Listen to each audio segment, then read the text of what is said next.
слушайте, я тихонечко буду с вами беседовать.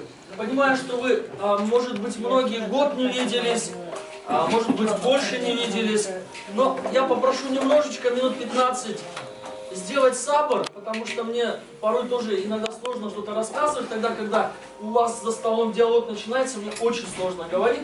Я думаю, вы меня поймете.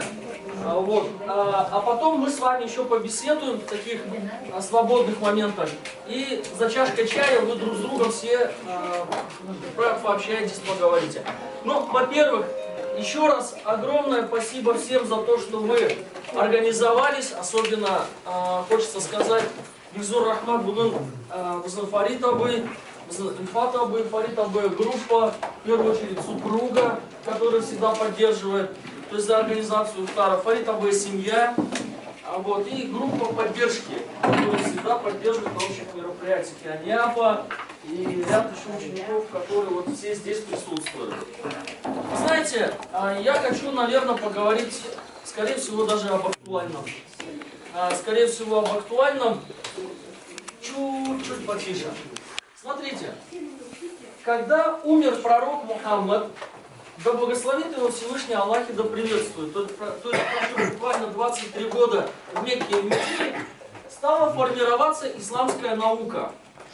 Исламская наука во время жизни пророка и сахабов отсутствовала. Но, по сути, зачем она нужна была, если был сам толкователь, пророк Мухаммад, был человек, который мог разъяснить, объяснить, и то, что он обладал психологией, то есть общение с людьми, то есть мог выбрать и увидеть тот интеллект, которым человек обладал, он мог каждому подходить.